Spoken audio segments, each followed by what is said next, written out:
اگر میں تم سے ایک سوال پوچھوں، کیا تمہیں معلوم ہے کہ نماز کیوں ضروری ہے؟ کیا تم جانتے ہو کہ وقت ضائع کرنا کتنا نقصان دہ ہے؟ کیا تم جانتے ہو کہ موبائل کی جو لت ہے وہ تمہاری زندگی کو خراب کر رہی ہے؟ اگر جواب ہاں میں ہے تو اب تک تمہاری زندگی کیوں نہیں بدلی؟ شاید تمہارا مسئلہ علم کی کمی نہیں، عمل کی کمی بھی نہیں، بلکہ تمہارا مسئلہ یہ ہے کہ تم نے جاننے کے عمل کو بدلنے کا نام سمجھ لیا ہے۔ اور یہی وہ جگہ ہے جہاں قرآن ہمیں جھنجھوڑتا ہے، ہماری آنکھیں کھولتا ہے۔ قرآن کی آیت ہے، یا ایھا الذین آمنوا لما تقولون ما لا تفعلون کبر مقتا عند اللہ ان تقولوا ما لا تفعلون۔ اے ایمان والو، تم وہ بات کیوں کہتے ہو جو تم خود عمل نہیں کرتے؟ اللہ کے نزدیک یہ ناپسندیدہ عمل ہے کہ تم وہ بات کہو جو تم خود عمل نہ کرو۔ اب قرآن ہمیں کیا بتا رہا ہے، کیا اپنا نظریہ پیش کر رہا ہے، یہ آپ اچھے سے جانتے ہیں۔ تم اسلامک ویڈیوز دیکھتے ہو، موٹیویشنل لیکچر بھی سنتے ہو، کتابیں بھی خریدتے ہو، نوٹس بھی بناتے ہو، لیکن کچھ دن بعد تمہاری زندگی ویسی ہی رہتی ہے اور تمہارا دل آہستہ سے یہ کہتا ہے کہ شاید میں کبھی بدل ہی نہیں سکتا۔ رسول اللہ صلی اللہ علیہ وسلم کا فرمان موجود ہے، ترمذی کی حدیث ہے۔ آپ صلی اللہ علیہ وسلم فرماتے ہیں کہ قیامت کے دن اس بندے کے پاؤں زمین سے نہیں ہلیں گے جب تک وہ بندہ اپنے علم کے بارے میں نہیں بتائے گا کہ اس نے اس پر کتنا عمل کیا۔ بات ساری عمل کی ہو رہی ہے، نیت کی ہو رہی ہے، تقوی کی ہو رہی ہے، اور ہمارا معاشرہ کتابوں کو، نوٹس کو، اسائنمنٹ کو اور ڈگریز کو لے کے بیٹھا ہوا ہے، جبکہ اللہ کے ہاں اہمیت کس کی ہے؟ عمل کی ہے۔ ہر صبح وہ ایک نئی ویڈیو دیکھتا، ایک نیا جذبہ پیدا ہوتا اور ایک نئی پلاننگ بنتی۔ شام تک وہی موبائل، وہی سستی اور وہی بہانے۔ رات کو سوتے وقت اس سے خود پر غصہ آتا کہ میں جانتا تو سب کچھ ہوں، لیکن کرتا کیوں کچھ نہیں؟ ایک دن اس نے یہ محسوس کیا، اسے یہ اندازہ ہوا کہ وہ علم تو جمع کر رہا ہے، ڈگریز، اسائنمنٹ، نوٹس، کتابیں، لیکن وہ اپنی زندگی کو بدلنے سے قاصر ہے، وہ اپنی زندگی نہیں بدل پا رہا۔ اس نے فیصلہ کیا کہ آج سے صرف ایک چیز سیکھوں گا اور روز اسی پر عمل کروں گا۔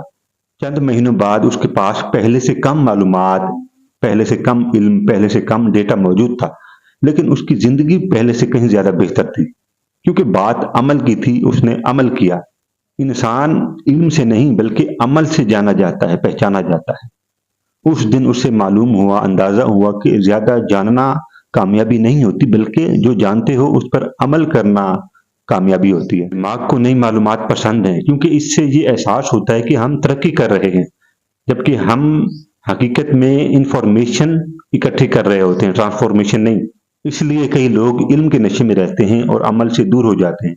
قرآن کی آیت بھی ہے کہ وَلَيْسَ لِلْإِنسَانِ إِلَّا مَا سَعَىٰ، کہ انسان کے لیے وہی ہے جس کے لیے وہ کوشش کرے گا۔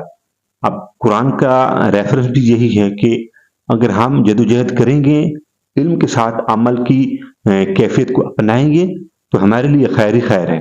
مسلم شریف کی حدیث موجود ہے، رسول اللہ صلی اللہ علیہ وسلم کا فرمان ہے، آپ صلی اللہ علیہ وسلم اپنے اللہ سے دعا کرتے ہیں کہ اے اللہ مجھے ایسے علم سے پناہ دے جو مجھے کوئی فائدہ نہ دے۔ جس علم سے مجھے کوئی فائدہ نہ ہو میں اس سے پناہ مانگتا ہوں۔ اور مولا علی کا قول بھی موجود ہے، مولا علی فرماتے ہیں کہ علم بغیر عمل کے اس درخت کی طرح ہے جس پر کوئی پھل نہیں ہوتا۔